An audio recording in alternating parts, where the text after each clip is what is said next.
Every single time you raise your voice to win an argument, you are begging for respect. Think about it. The loudest person in the room isn't the most powerful. They are the most desperate. When you scream to defend yourself, when you frantically search for the perfect combination of words to destroy the other person's logic, you are not proving your dominance. You are asking a fool to validate your intelligence. Feel it in your body for a second. Think about your last heated conflict. The sudden spike in your heartbeat, the heat rushing to your face, the adrenaline flooding your veins. Your mind begins to race.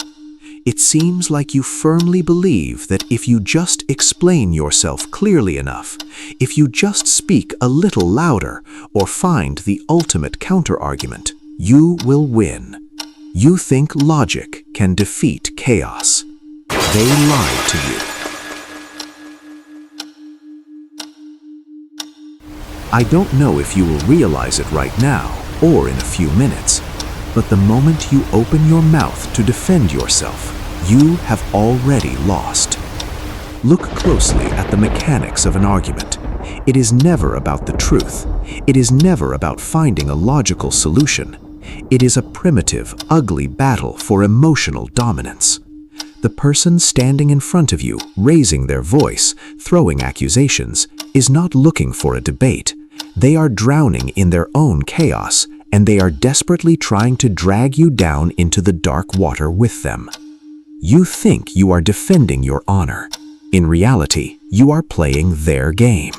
You are stepping blindly into a trap built specifically for your ego. In the next few minutes, we are going to completely dismantle the illusion of verbal conflict. We are going to explore a forbidden application of dark Stoicism, a psychological protocol that allows you to crush any opposition, dominate any confrontation, and completely disarm an aggressor. In fact, you will do it without saying a single word. You are not going to learn how to argue better, because as you absorb this information, you are going to learn how to become a psychological black hole, a force of gravity so dense and unyielding that their anger simply collapses in on itself. As you listen to this, a part of your mind will automatically begin to recognize the hidden strings of human behavior. You will realize that true power is never loud. True authority never explains itself. Welcome to the shadow. To win a rigged game, you must first realize that you are the one being played. When someone initiates a conflict, a narcissistic coworker, a toxic partner, an aggressive stranger, they are operating on a massive emotional deficit. Anger, resentment, and provocation are always born from weakness. The loud man is a parasite. He is entirely dependent on your reaction to validate his existence. He throws a psychological punch, and he absolutely needs you to flinch, to block, or to punch back. This is the hidden economy of conflict. It is a direct transfer of energy. When you argue back, when you justify your actions, you are paying them. You are handing over your time, your focus, and your emotional stability. You are feeding the parasite. Robert Greene, in his 48 Laws of Power, established law number 9, win through your actions, never through argument. Greene understood that any momentary triumph you think you gain through words is a Pyrrhic victory. It stirs up resentment. It proves absolutely nothing. You might win the battle of words, but you lose the war of respect. Now, I want you to imagine what happens when you completely remove the target. What happens when a man throws his heaviest, most aggressive punch only to hit empty air? He loses his balance. He falls forward. He looks incredibly foolish. This is the devastating essence of emotional asymmetry. The ancient Stoic philosopher Epictetus understood that we are not disturbed by things, but by our opinion of things. Dark Stoicism takes this internal shield and weaponizes it. You don't just protect your own peace, you use your absolute, terrifying stillness as a mirror to reflect their ugliness right back at them. When you refuse to engage, you create a psychological vacuum, and the human ego is terrified of the void. When they scream and are met with absolute, unblinking silence, their brain literally misfires. The script they prepared in their head completely relies on your resistance. Take away the resistance, and their entire narrative crumbles into dust. They will try to escalate. They will throw harsher insults, desperately trying to find the button that triggers you. But as you naturally begin to detach from their chaos, standing there, observing them like a scientist watching a frantic rat in a maze, their anger will slowly curdle into deep insecurity. They will realize in real time that they have absolutely no power over you, and there is nothing more terrifying to an aggressor than a victim who refuses to bleed. To master this art, you must deploy the protocol of the void. Because you are already becoming the kind of person who controls the room, step 1 will feel surprisingly natural to you. Step 1. The prefrontal stare. The exact moment they raise their voice or launch an accusation, your physical body must become stone. Do not cross your arms. That shows defensiveness and fear. Let your arms hang loose. Relax your shoulders. Now, look at them, but do not look them in the eyes. Look exactly 1 inch above their eyes, at the center of their forehead. This is the prefrontal stare. It bypasses their social programming and triggers a primal, subconscious sense of being evaluated. You are no longer an opponent, you are a judge. Do not nod, do not frown. Become a blank, unreadable canvas.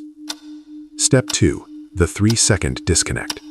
When they finally finish speaking, when they pause to take a breath and eagerly wait for your frantic defense, do absolutely nothing. Count to 3 in your head. 1, 2, 3.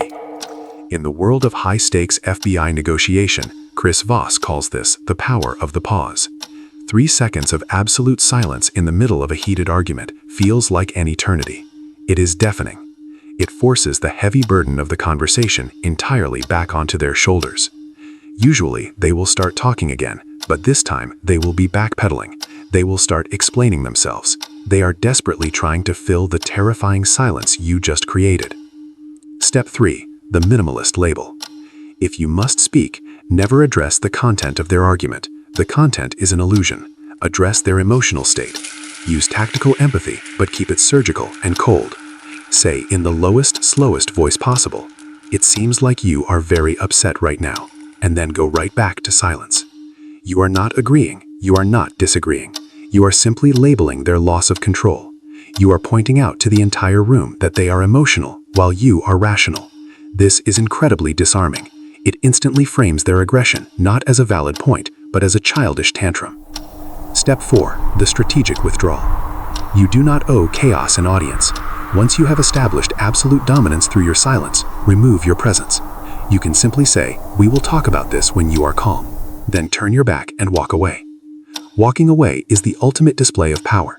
It communicates that their words have absolutely zero value to your reality. It denies them the emotional closure they were desperately seeking.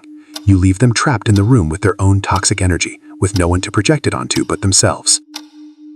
It is fascinating, isn't it? Notice how quickly your perspective shifts when you realize that you have always held the remote control to their emotions. For years, you were conditioned by society to fight fire with fire, but fire only creates more ashes.